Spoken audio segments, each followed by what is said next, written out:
Tantor Audio, a division of Recorded Books, presents Campaigns, Elections, and the Threat to Democracy. What Everyone Needs to Know, 2nd edition. By Dennis W. Johnson.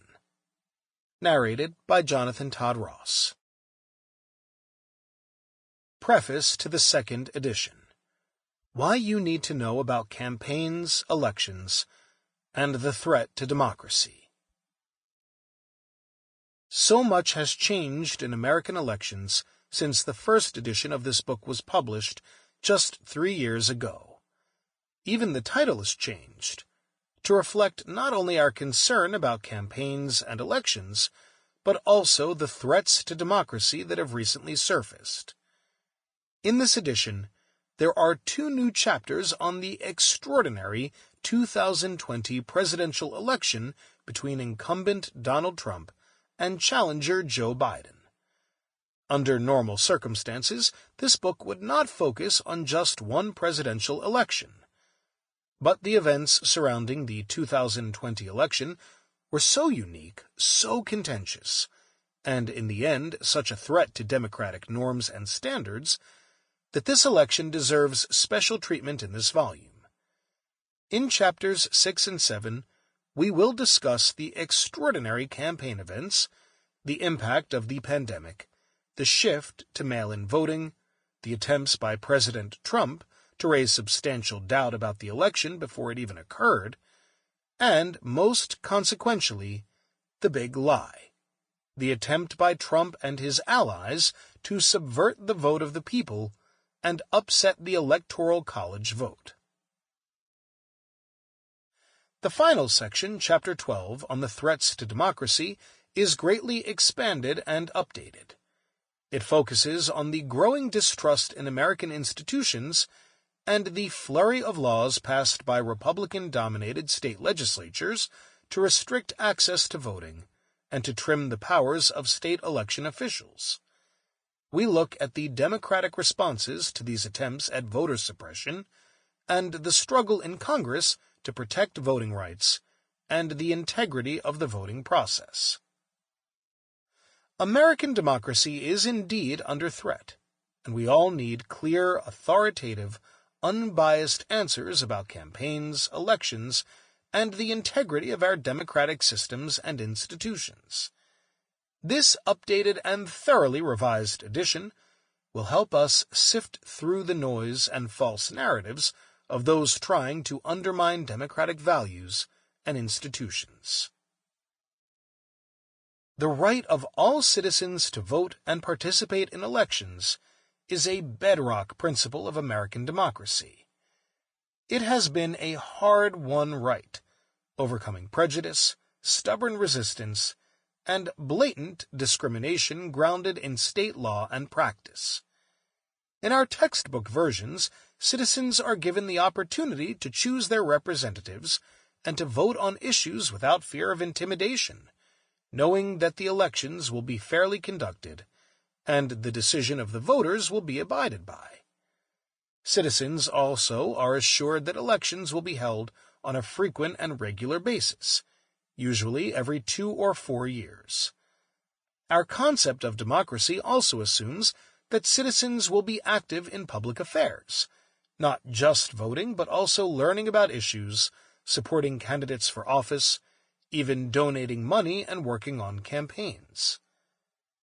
But now, in the 3rd decade of the 21st century, our campaign and election systems are not working the way the textbooks taught us.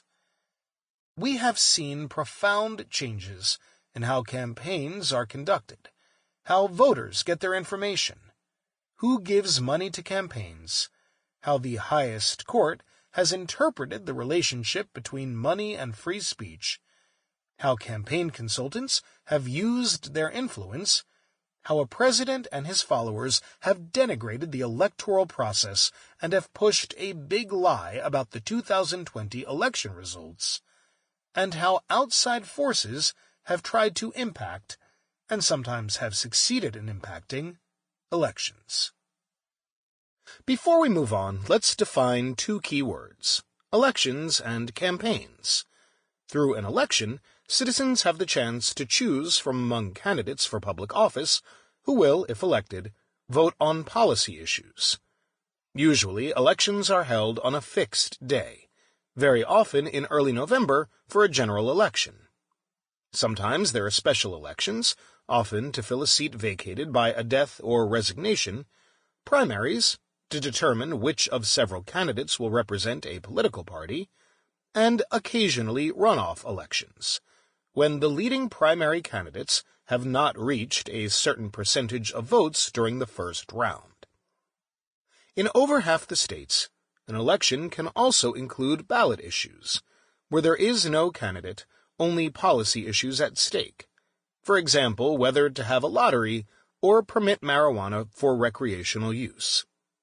Elections are conducted and monitored by state and local officials. Candidates are chosen to fill government jobs, and policy issues are decided. A campaign is the active side of an election, announcing a candidacy, raising and debating issues, scheduling meet-and-greet dinners and rallies, raising campaign funds, identifying potential voters, communicating through social media and television, and getting voters out to the polling stations. Much of what we'll discuss in this book deals with the changing dynamics and mechanisms of campaigning. But over recent years, unfortunately, we've seen some disturbing trends. Thanks to federal court decisions, the federal campaign finance laws have been almost entirely blown out of the water. We used to require transparency. Now, millions of campaign dollars can be hidden. We used to have limits on the amount of money that can be donated or spent. That's almost all been taken away. The result is that a handful of megadonors, those willing to give $25 million or $50 million of their own money, often hidden from public view, to a campaign, can have a major impact on statewide and other races. Campaigns are no longer contests between one candidate and another. Organized interests, many of them hidden behind innocent-sounding names, have flooded campaigns with their pitches, ads, and organizational muscle. In the 2016 presidential election, more adults sat at home than voted for either Donald Trump or Hillary Clinton. In many big city mayoral elections, little more than 15% or 20% of the voters cast ballots. While the 2018 and 2020 elections saw big increases in voter participation, the United States still lags far behind most democracies in citizen involvement. Many voters simply don't know what media to trust anymore. Fake news found on social media sites, much of it coming from other countries, confuses voters and distorts reality. A president barking fake news, pushing false information about the elections, and disparaging the mainstream press certainly doesn't help. Mistrust of government and its institutions is at an all-time high, and partisanship and the ideological divide are as corrosive as they have ever been. That mistrust has been fueled by the 2020 big lie, former President Trump's refusal to accept the reality of his defeat and his efforts to punish those Republicans who defy him. This book will try to sort out what is real, what is confusing, and what everyone should know about campaigns and elections. It poses 157 questions and answers that are based on federal law and court decisions, the findings of scholars and campaign practitioners, and an analysis of historical events. The book is divided into 12 chapters, with questions and answers focused on a common theme. Chapter 1 concerns voting and participation. We'll look at how our elections work, how our participation rates compare with other countries, the long, tortured history of gaining the right to vote for women and minorities, voting fraud, and how we protect our electoral process. In Chapter 2, the focus is on the creation of legislative districts. We'll look at how state legislatures create districts, the ongoing battle over gerrymandering and creating districts favorable to one party or the other, and how states lose or gain congressional districts following every 10-year census. Chapter 3 is devoted to the role of political parties and elections. How have the Democratic and Republican parties changed over the years? Why don't we have other parties popping up to challenge them? How many people consider themselves independents, and how do they vote during elections? Is the Republican Party basically the Trump Party? We'll also ask whether political parties have surrendered their role in campaigning to wealthy donors and super PACs. In Chapter 4, we'll look at statewide, local, and congressional elections. We start with a simple question. How many local and state government offices require election by voters? We'll also look at how local candidates communicate with voters when television is too expensive. Historically, women have not run for office in the same numbers as men. Has this changed in the era of Donald Trump? In Chapter 5, we look at presidential elections. Several questions surround our cumbersome and antiquated electoral college system. Why do we have this system in the first place? Who wants to change it, and how could it be changed? We'll also look at questions about our lengthy primary system. How did we get to the point of having all these primaries, and aren't there ways to shorten the process? Why don't we have a straight up-and-down, nationwide vote where whoever gets the most votes wins? Chapter 6 is new to this edition, and we explore in detail the 2020 presidential election. President Trump lost by 7 million votes, but, thanks to our antiquated electoral college system, came within an eyelash of winning. We'll look at the impact of COVID, the massive use of mail-in balloting, and the surprising turnout of voters on both sides. In Chapter 7, we will look at the big lie, the repeated attempts by President Trump to deny the legitimacy of the contest, even before any votes were counted. And we'll go into the Stop the Steal effort, showing who was behind it, who aided and abetted the effort, and how courageous state and local officials, many of them Republican, blocked the falsehoods. We now know that Trump's own advisers knew that the so-called steal was nothing but a sham. We'll look at those elected officials who, either by their aggressive actions or more usually by their silence, were complicit. In Chapter 8, we examine the impact of money in campaigns, with the influence of mega-donors and wide-open spending. So much has changed in the past few years. What's the difference between hard money, soft money, and dark money? How have Supreme Court decisions profoundly changed the way we regulate campaign financing?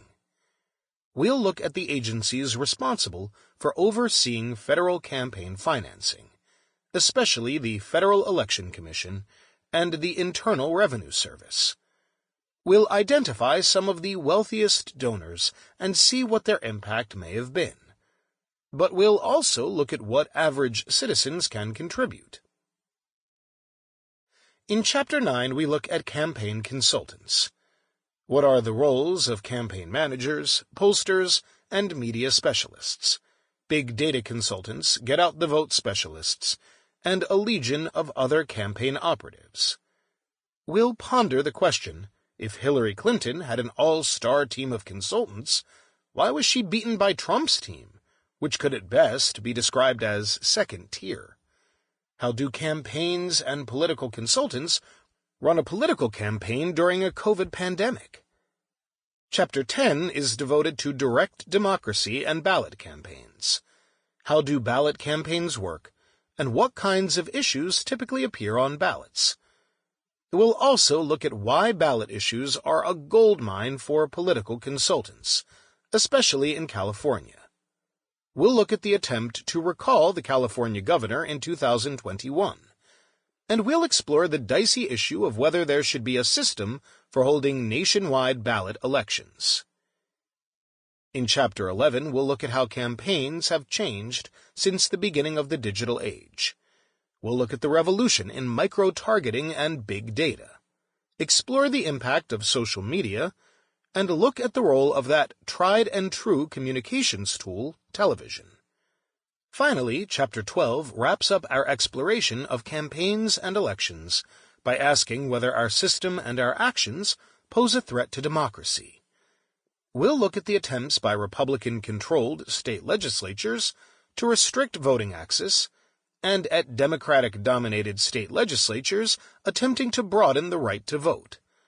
We'll look at Russian hacking, fake news, the vulnerability of our election system to cyber warfare, homegrown terrorism, and other issues.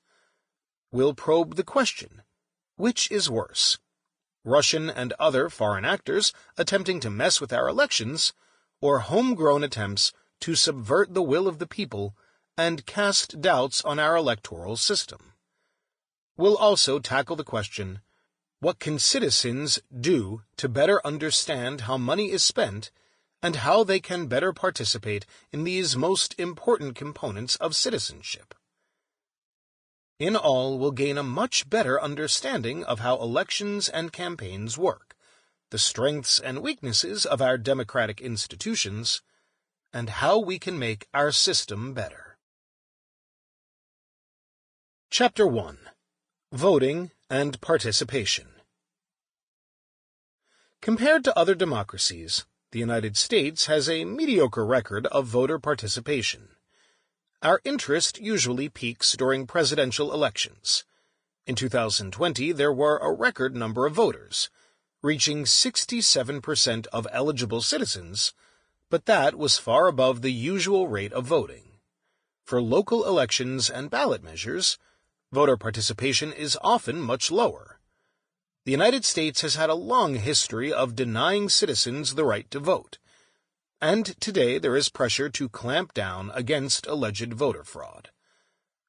Elections are administered at the state and local levels, but despite federal assistance, many of the state systems are fragile and vulnerable to electronic fraud and political chicanery. How does the United States conduct elections? The most familiar method of conducting elections is called the single winner system. The candidate with the most votes wins. There are two versions of the single winner system.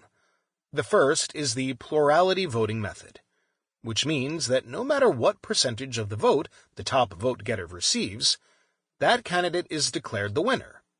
This is how our federal elections, for the House of Representatives and the Senate, work, as well as many gubernatorial and other statewide contests. The winning candidate doesn't need a majority of votes, 50% plus one vote, just the most votes. The second version is the majority voting method, in which the winning candidate must receive a majority of the votes. When there are many candidates and none receives a majority, states and other jurisdictions with majority systems will hold a runoff between the top two candidates. Our presidential election system, of course, is also a single winner system, but the outcome depends not on popular vote, but on having the majority of electors from the Electoral College. We'll discuss in much more detail how the Electoral College works in Chapter 5, and examine in depth the problems found in the 2020 election in Chapters 6 and 7. We also have a multiple winner system. This usually occurs at the local level in cities and countries, as the chief feature is that several candidates are declared winners. For example, there might be 4 available seats in a local at-large election and 7 candidates. The top 4 vote-getters will be declared the winners. Another system, called ranked choice voting, RCV, is used in a number of municipalities, including San Francisco and Minneapolis, and it is employed statewide in Maine. In total, RCV has now been adopted in 15 states, from Alaska to Florida. Instead of just choosing one candidate, voters rank their preferences. When there are multiple candidates, if the top vote-getter doesn't receive a majority, then the candidate with the lowest number of votes will be eliminated. At that point, the voters' second choices will be considered. Ultimately, a winner will emerge with a majority of the votes. In 2018, a congressman from Maine lost his bid for re-election under a newly installed RCV system. He had the highest number of votes, but not a majority. When the votes were calculated using the RCV method, his opponent gained more than 50% of the vote and was declared the winner. The effect is very similar to a runoff election, and has the benefit of ensuring that an outlier candidate who gains perhaps only 15% to 20% of the vote doesn't come in first in a multi-candidate race. The biggest recent test of RCV was in the New York City mayoral primary, held in June 2021, with 8 candidates vying for the Democratic nomination. In this very public contest, RCV may have been confusing to voters, but even more so to city election officials, who struggled to come up with the eventual winner. What's the historical background on the right to vote in America? We pride ourselves that nearly every American adult is eligible to vote.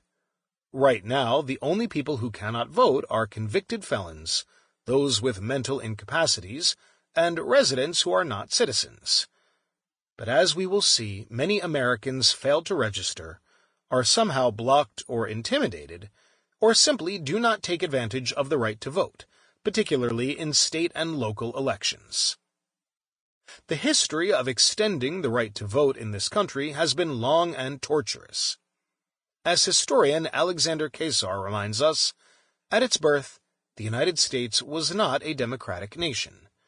The very word democracy had pejorative overtones, summoning up images of disorder, government by the unfit, even mob rule. And for many years to come, very few people had the right to vote. Women, nearly all free African Americans, slaves, Native Americans, and white adult males who couldn't meet the property requirements were excluded from the vote. Later, Asian Americans and Hispanic Americans were routinely denied the right to vote. The Civil War brought an end to slavery and also established citizenship for former slaves through the 13th Amendment. African American men obtained the right to vote under the 15th Amendment in 1870. In the South, this was carried out under military-enforced Reconstruction. By 1890, some 147,000 African American men were on the voting rolls in Mississippi. Altogether, 1,500 African Americans were appointed or elected to office in the South from 1870 to 1890. Ironically, several northern states still prohibited blacks from voting. Then came the resurgence of Southern white domination and the purge of black voting rights.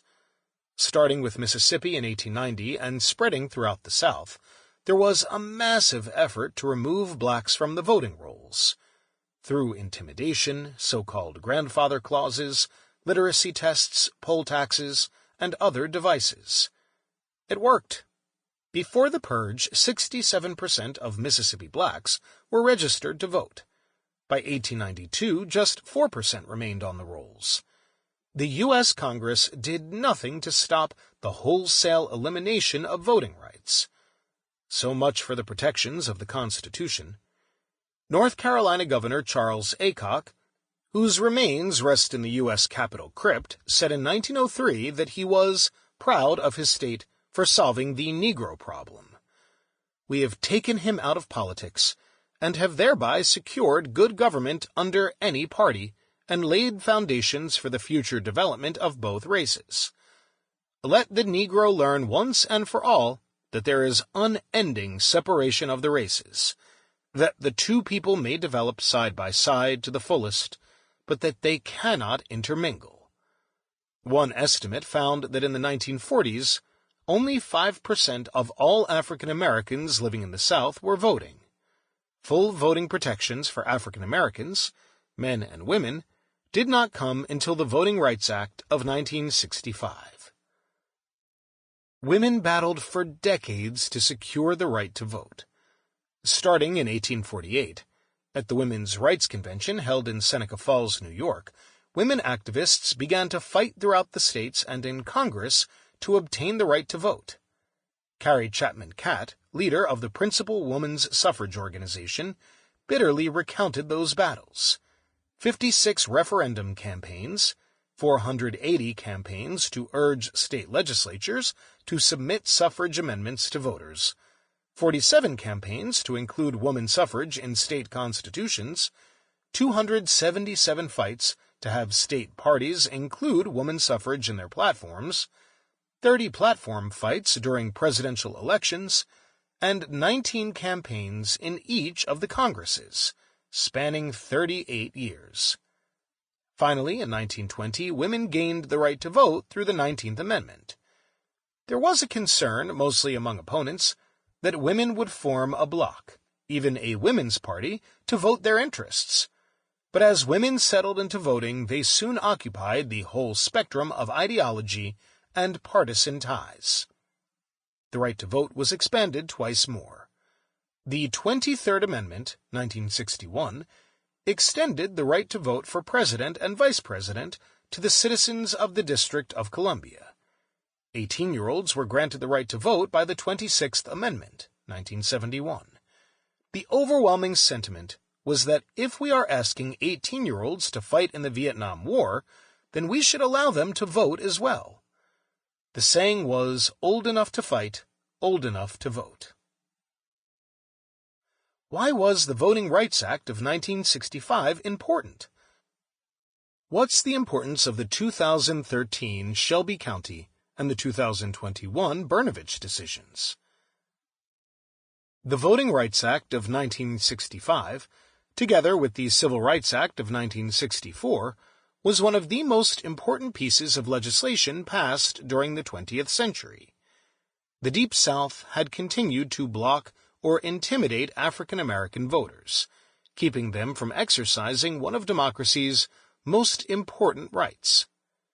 After civil rights protesters were beaten and jailed in Selma, Alabama in 1965, an exasperated President Lyndon Johnson ordered his Attorney General, "I want you to write me the goddamnest, toughest Voting Rights Act that you can devise." The Voting Rights Act suspended for 5 years all sorts of voting registration requirements that had impeded minority voting in 6 southern states: Alabama, Georgia, Louisiana, Mississippi, South Carolina, and Virginia, and several counties in other states: North Carolina, Arizona, and Hawaii. To back up the law, federal examiners, mostly Southern federal bureaucrats, were sent to those states to monitor the elections.